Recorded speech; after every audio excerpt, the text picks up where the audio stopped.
করতে এসে ইমাম সাহেব টাকা চুরি করেছে। এই ঘটনাটা শুনেছেন?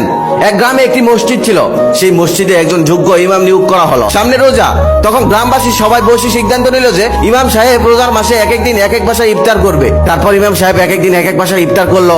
একদিন ইমাম সাহেব একবার ইফতার করতে গেল, সেখানে গিয়ে দেখলো স্বামী স্ত্রী দুজনে ইফতার বানাতে ব্যস্ত। তারপর ইমাম সাহেব তাদের বসার করে বসলো।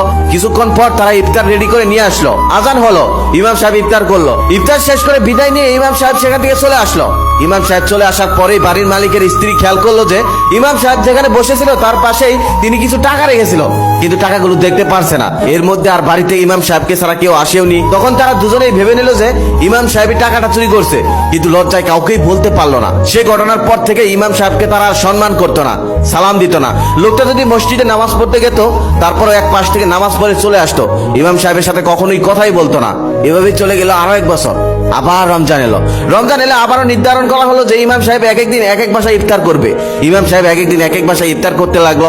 আবারও সেই বাসায় ইফতারের সিরিয়াল পড়লো যে বাসায় ইমাম সাহেব টাকা চুরি করেছিলেন। কিন্তু সেই বাড়ির মালিক ইমাম সাহেবকে ইফতার করাবে না। তিনি বলেন, একজন চোর ইমামকে আমি সম্মানের সহিত ইফতার করাতে পারবো না। তখন তার স্ত্রী বলেন, সমাজের কাছে কি বলবে?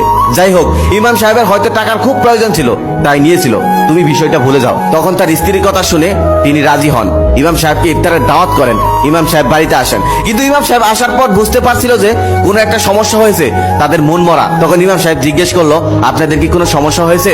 তখন তার স্ত্রী মুখ ফুটে বলেই ফেললো, আপনি যে গত বছর ইফতার করেছিলেন, আমরা ওই ঘরে ইফতার বানাচ্ছিলাম, আপনার পাশে কিছু টাকা ছিল। ওই দিন আপনি ছাড়া আর আমাদের বাড়িতে কেউ আসেনি, কিন্তু আপনি যাওয়ার পর সেই টাকাটি আমরা পাইনি। তাহলে কি আপনি টাকাটা চুরি করেছেন?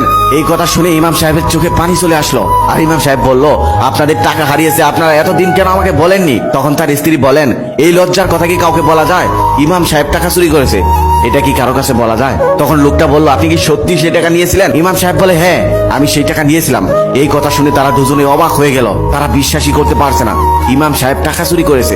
ইমাম সাহেব তখন বলেন, আমি যখন এখানে বসেছিলাম, এখানে আমি টাকা দেখেছিলাম, জানালা দিয়ে বাতাস আসে, আর বাতাসে টাকাগুলো এলোমেলো হয়ে যায়। তখন আমি টাকাগুলো একটা একটা করে হাতে নেই, আর আমি ভাবি যে আপনারা চলে আসলেই আপনাদের হাতে দিয়ে দিব।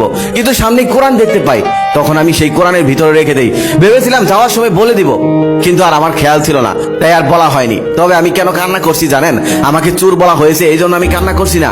আমি বরং কান্না করছি এই জন্য যে এই এক বছরে আপনারা দুজনের কেউ এই কোরআনটা একবারও পড়ে দেখেননি, কোরআনের সাথে আপনারা সম্পর্ক রাখেননি।